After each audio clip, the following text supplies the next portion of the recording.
folks, Matt Easton here, Scholar Gladiatoria. Let's talk a little bit more about small swords. Now, small swords, as I've pointed out, are very often triangular section blades like this one.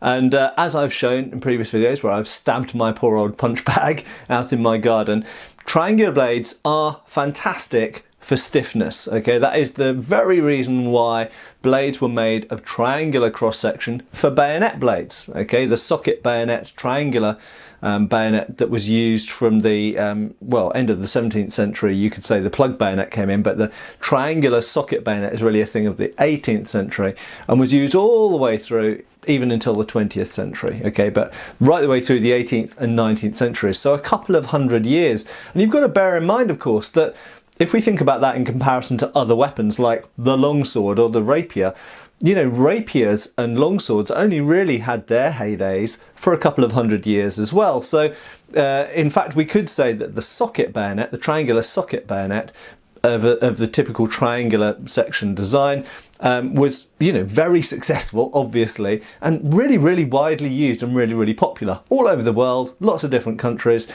So a very successful design. And really, a small sword is a sword version of that, in the sense that it, or at least this type of small sword, it is a triangular blade that is really so specialised for thrusting. And as this is a real Napoleonic era officer's small sword, and as I've pointed out in previous videos, it doesn't really matter how thin you make the edges on a triangle, you're never really going to chop anything with it. Yes, indeed, if you hit someone really hard in the face with one, then it's going to be fairly unpleasant, or indeed if you get wrapped across the knuckles with that one, this kind of thing. But for any of you who've done modern fencing, sport fencing, an épée blade is essentially a small sword blade. It's just got a blunted end. But the difference between an épée blade and a small sword blade is virtually nothing. Okay, all you need to do to turn an épée into an actual small sword is sharpen the tip. Just like saw the blunt bit off and sharpen it, and boom, you have a small sword. And in fact, in the 19th century, this is exactly what French duelists often did. They often just snapped the end off their practice épée and used them for a duel. And behind me here, conveniently, not but purely by coincidence, I hasten to point out, we have the giant version of that, and you'll notice I have talked about this sword before as well. Many of you will recognise it. It is a whopping great triangular section blade, incredibly stiff, hardly flexes at all. So very effective to use, essentially like a short lance on horseback.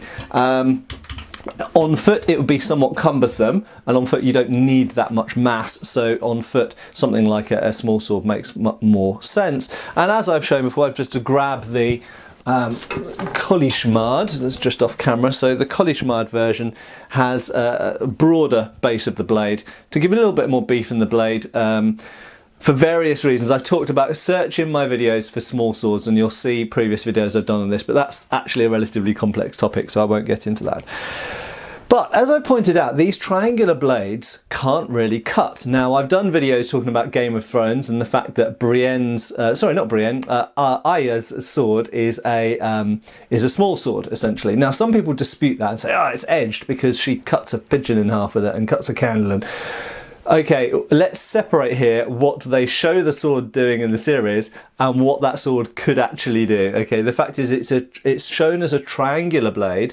I've been rewatching Game of Thrones recently, actually, and absolutely categorically, I know the replicas aren't triangular blades. Why is that? Because replicas are cheap, not very well made, and it's actually quite expensive and difficult to make a triangular blade.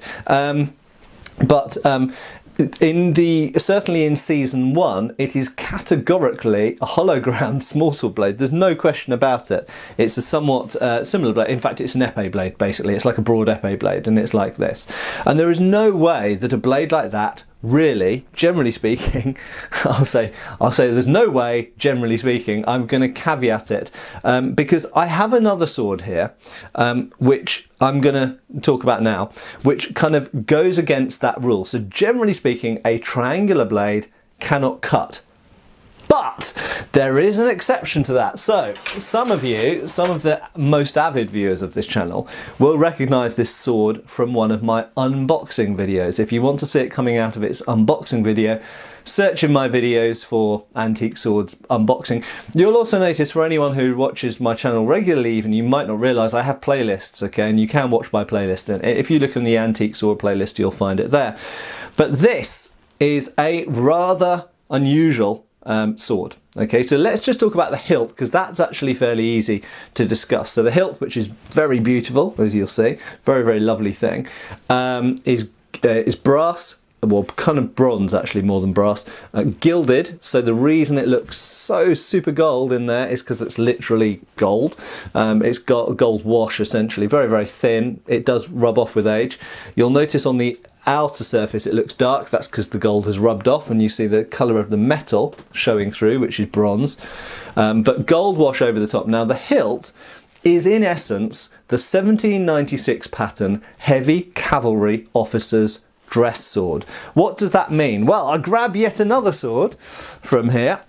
So here we have, this is another sword that you'll recognise from previous videos. This is the heavy cavalry undress sword. So in Britain, in the Napoleonic Wars, from 1796 until the end of the wars, and indeed until around 1821, heavy cavalry officers carried this sword in war. Okay, and what they wore in war, the uniform and the sword that they carried in the field, was known as undress. Okay, that is because it's not dress. Dress is what you wear on parade or to dinner or, you know, royal functions, this kind of thing. Okay, so you've got dress and undress. So in the British Army, all uniforms, or all regiments, all types of troops have a dress uniform and an undress uniform. Sometimes they even have subcategories of those. There might be different forms of dress uniform, there might be different forms of undress uniform. As an example, in the modern world, the undress uniform in Britain in, let's say, the 1990s would have been DPM, so a disruptive pattern material, the famous green and brown camo. But if you went to the desert, that wouldn't be very useful, so you'd have another form. You've had desert undress as well, okay, which would be kind of sandy coloured. These days we have multicam, and so therefore they can use different types of camo for different scenarios. But even in the 19th century and 18th century, the undress uniforms might be different depending on the environment you're fighting in. So for example, you could have an undress uniform where you've got a red jacket still, as featured in the film Zulu, although ironically most of them are wearing dress uniforms, which is an error of the film Zulu, incidentally.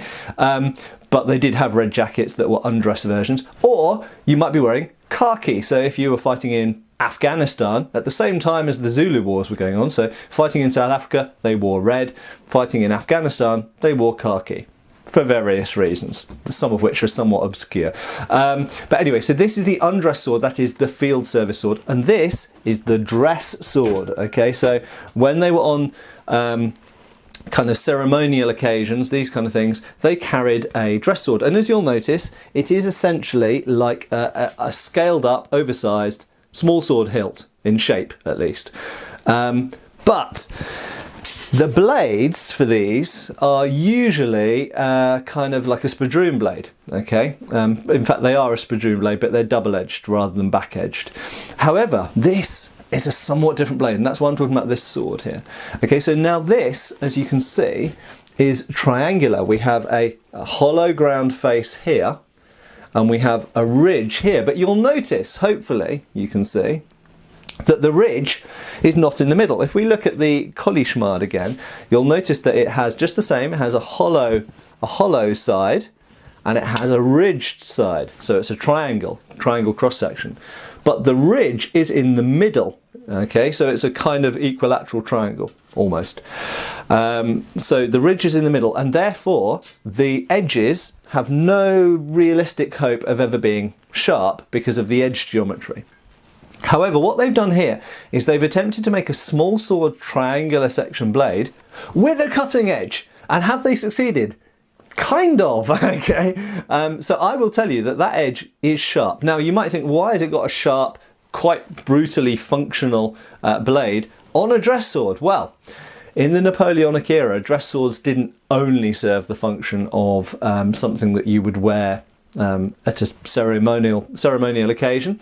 They may also serve the purpose of being used in a duel, or in some situations, self-defense. Quite simply, the military could be stationed anywhere. You might be in heavy cavalry based in India, and you might have to travel around from one place to another in full dress, and you could be attacked, you could be held up. There were highwaymen, there were robbers, there were this kind of thing.